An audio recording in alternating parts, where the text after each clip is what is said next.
Di sebuah bukit yang rindang di kawasan Gunung Kalong, Kelurahan Susukan, Kecamatan Ungaran Timur, Kabupaten Semarang, terhampar sebuah kompleks makam yang tak hanya menyimpan cerita sejarah, tetapi juga kisah toleransi yang menyentuh. Salah satu tokoh yang mitos dan sejarahnya begitu melekat di sini adalah Ki Mandi.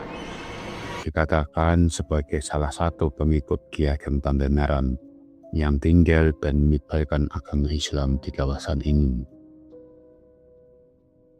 Pada video kali ini, kita akan menelusuri perjalanan beliau dari asal-usul, proses dakwahnya, hingga bagaimana makam dan tradisinya berjalan hingga hari ini. Selamat datang di episode Jejak Ki Mandung di Gunung Kalong. Di lereng Ungaran bagian timur, tepatnya di Kelurahan Susukan, ada sebuah bukit yang sunyi disebut Gunung Kalong. Di sana, di antara pepohonan jati dan batu-batu tua, berdiri sebuah makam yang ramai diziarahi orang. Masyarakat mengenalnya sebagai makam Ki Mandung, tokoh yang dipercaya sebagai pengikut setia Ki Ageng Pandenaran, Bupati pertama Semarang. Tapi sebenarnya siapa Ki Mandung, dari mana asalnya, dan bagaimana ia bisa menetap di Bukit Sunyi itu, yang kini dianggap sebagai salah satu situs mistis dan spiritual di Kota Ungaran. Pada video kali ini kita akan menelusuri kisah panjang Ki Mandung mulai dari jejak sejarah hingga perjalanan bersama Ki Ageng Pandenaran hingga makna yang masih hidup di hati masyarakat. Untuk memahami siapa Ki Mandung, kita harus menengok sejarah Jawa Tengah di akhir abad ke-15 hingga awal 16. Pada masa itu, wilayah Semarang masih berupa hutan lebat dan perbukitan, dengan pelabuhan kecil di pesisir utara. Kerajaan-kerajaan besar seperti Majapahit sudah mulai melemah, dan Islam mulai berkembang melalui jalur perdagangan dan para wali. Salah satu tokoh penting di masa ini adalah Ki Ageng Pandenaran, yang dipercaya sebagai Bupati pertama Semarang dan murid dari Sunan Kalijogo. Ia bukan hanya pemimpin pemerintahan, tetapi juga sosok spiritual yang membawa misi dakwah dan penyebaran nilai Islam di wilayah pesisir utara Jawa. Dalam rombongannya, terdapat banyak pengikut dan pengawal spiritual, di antara mereka adalah Ki Mandung. Menurut cerita lisan masyarakat Susukan, Ki Mandung bukan orang sembarangan. Ia disebut sebagai senopati dan abdi setia Ki Ageng Pandenaran. Nama Mandung sendiri mempunyai makna simbolik. Dalam bahasa Jawa, Mandung bisa diartikan sebagai awan gelap atau naungan. Sebagian peneliti lokal mentafsirkan nama itu melambangkan sosok yang selalu melindungi pemimpinnya, seperti awan yang menaungi bumi dari terik matahari. Beberapa sumber lokal menyebut Ki Mandung berasal dari daerah pesisir timur, kemungkinan Demak atau Jepara, yang pada masa itu merupakan pusat dakwah Islam. Ia dikenal sebagai prajurit tangguh, ahli bela diri, sekaligus seorang yang memiliki kemampuan spiritual tinggi, terutama dalam hal ilmu pengasihan dan pawang gaib. Dalam legenda masyarakat, Ki Mandung dipercaya bisa berkomunikasi dengan alam, memahami keadaan alam, dan menenangkan badai saat rombongan Pandenaran melintasi hutan dan sungai. Sekitar abad ke-16, setelah Ki Ageng Pandenaran diangkat sebagai Bupati Semarang, ia mendapat petunjuk spiritual dari Sunan Kalijogo untuk meninggalkan jabatan duniawi dan mulai perjalanan ke selatan menuju Bayat, Klaten. Tujuannya bukan pelarian politik, tapi laku spiritual, perjalanan menuju kesempurnaan batin. Rombongan kecil pun berangkat.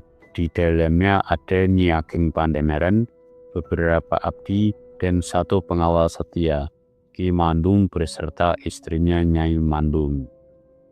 Mereka menempuh perjalanan jauh, melewati hutan, sungai, dan perbukitan. Hingga suatu ketika, di tengah perjalanan melewati kawasan yang kini dikenal sebagai Susukan Ungaran, terjadi sebuah peristiwa penting. Dalam cerita tutur masyarakat, di daerah inilah rombongan Pandanaran mengalami musibah. Bekal mereka dirampok oleh sekelompok perampok hutan. Dalam bahasa Jawa kuno, kata kalong berarti berkurang atau kehilangan. Dari situlah muncul istilah Gunung Kelong, yang seiring waktu berubah penyebutannya menjadi Gunung Kalong. Setelah peristiwa itu, Ki Mandung berinisiatif untuk tetap tinggal di daerah tersebut.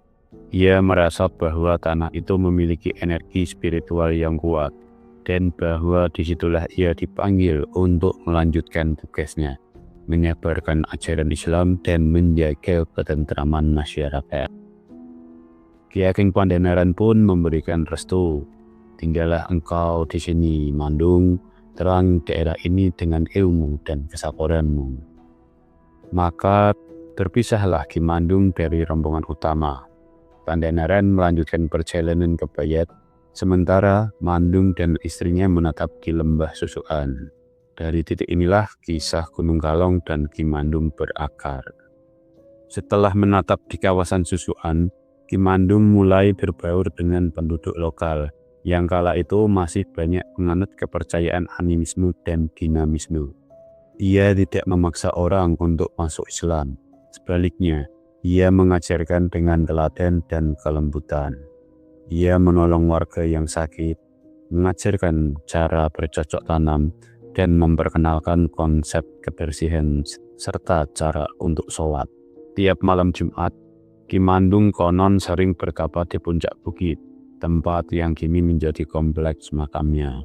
Istrinya Nyai Mandung dikenal sebagai sosok penyabar yang membantu masyarakat perempuan, mengajarkan cara meramu jamu dan mendidik anak-anak. Dari keduanya, masyarakat mulai mengenal Islam bukan sebagai ancaman, melainkan sebagai jalan menuju ketenangan batin. Dalam banyak kisah tutur, Ki Mandung digambarkan bukan hanya tokoh dakwah, tapi juga seorang penjaga gaib di kawasan Ungaran. Warga percaya bahwa hingga kini Ki Mandung masih menjaga keseimbangan alam Gunung Kalong. Beberapa mitos yang berkembang saat seseorang hendak menebang pohon besar di kawasan makam tanpa izin, sering muncul suara gamelan dari kejauhan. Dan di malam-malam tertentu, terdengar langkah-langkah dari puncak bukit menuju lembah seolah ada pasukan yang lewat. Dan konon, setiap kali ada bencana atau musibah huru-hara di wilayah Ungaran Susukan, masyarakat akan melakukan ziarah ke makam Ki Mandung untuk meminta izin agar keadaan menjadi tenang kembali. Dalam tradisi spiritual Jawa, hal ini bukan sekedar kepercayaan, tapi juga simbol penghormatan terhadap leluhur penjaga tanah. Dari sisi sejarah, keberadaan Ki Mandung menunjukkan bahwa penyebaran Islam di Jawa Tengah tidak hanya dilakukan oleh para wali songo, tetapi juga oleh para pengikut dan abdi yang ikut menyebarkan ajaran mereka di pelosok daerah. Ki Mandung menjadi contoh nyata penyebaran Islam melalui jalan kebudayaan, bukan melalui peperangan.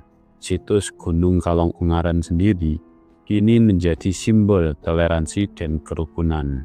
Tak jauh dari makam Ki Mandung, berdiri Vihara Avalokitesvara Sri Kukusrejo, tempat umat Buddha beribadah berdampingan dengan situs Ki Mandung. Sebuah cermin nyata bahwa warisan spiritual Ki Mandung tetap hidup, mengajarkan perdamaian, saling menghormati, dan keterbukaan. Ki Mandung mungkin tak tercatat dalam buku sejarah resmi, tetapi jejaknya tetap terpatri dalam ingatan masyarakat Susukan dan Ungaran. Dari abdi menjadi guru, dari pengawal menjadi penyebar iman. Gunung Kalong bukan hanya bukit, ia adalah tempat di mana sejarah, spiritualis, dan mitos bertemu dalam satu harmoni. Dan mungkin di antara desir angin yang berhembus di malam hari di puncak Gunung Kalong, suara Kimandung masih terdengar, mengingatkan kita untuk menjaga keseimbangan antara ilmu, iman, dan kebijaksanaan. Ketika Kimandung memilih tinggal di Gunung Kalong, aktivitas dakwahnya menyangkut memberikan ilmu pengajian di Susuan sekarang menjadi pusat pengajaran agama di tempat tersebut. Selain dakwah, komplek makamnya dan kegiatan ziarah diadakan secara rutin oleh warga. Misalnya, tradisi yang menarik dalam prosesi nyadran di makam Kimandung ada pantangan membawa tempe, sebuah cerita mitos lokal yang menyebut bahwa Kimandung tidak menyukai proses pembuatan tempe yang diinjak-injak.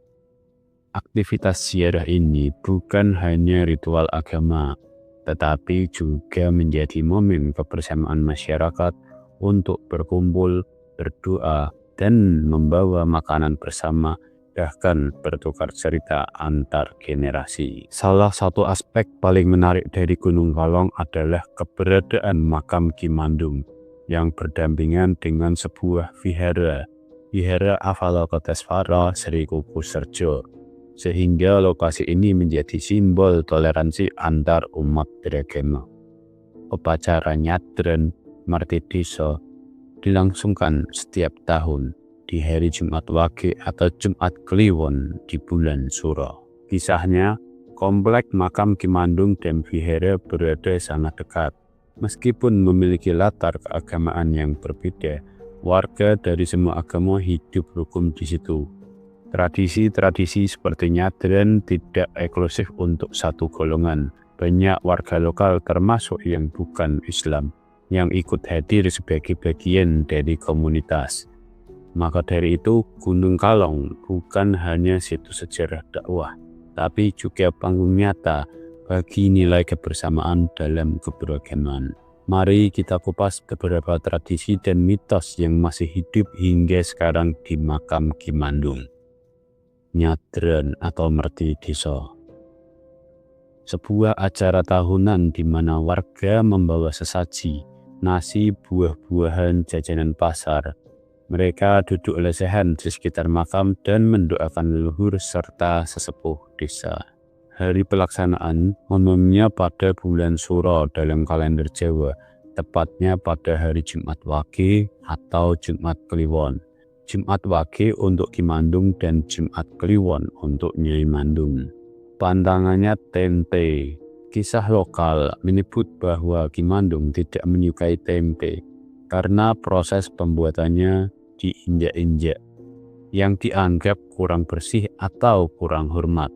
Maka dalam nyadran pada zaman dahulu tidak diperkenankan membawa tempe, bunga tabur, dan kembang manggar.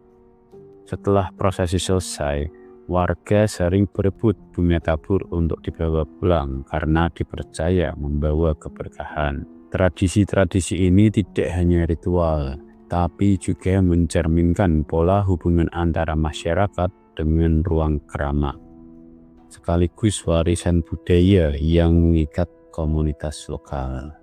Kini makam Kimandung dan kawasan Gunung Kalong juga menjadi daya tarik untuk melakukan wisata spiritual dan budaya.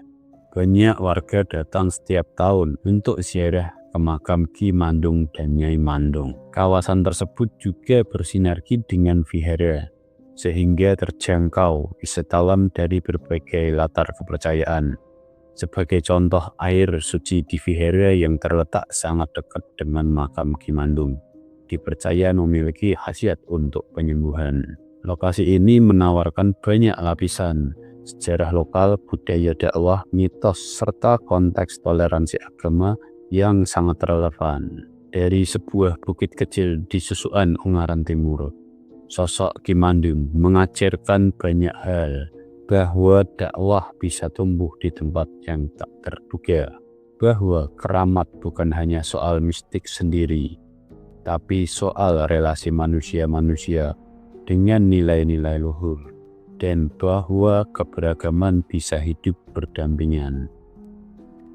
makam pengikut Islam berdampingan dengan vihara umat Buddha tanpa gesekan berarti. Kisah dan tempat ini mengajak kita bukan sekedar untuk menonton, tapi juga untuk merenung tentang akar budaya kita, tentang bagaimana kita memperlakukan situs warisan leluhur, tentang bagaimana toleransi sejati terwujud dalam kemasan konkret, bukan hanya slogan. Terima kasih telah mengikuti perjalanan kisah Ki Mantung di Gunung Kalong bersama saya. Jika kamu tertarik konten-konten seperti ini, jangan lupa like, komen, dan subscribe agar kita bisa terus menelusuri warisan budaya Nusantara bersama. Sampai jumpa di video selanjutnya. Semoga sehat selalu. Wassalamualaikum warahmatullahi wabarakatuh.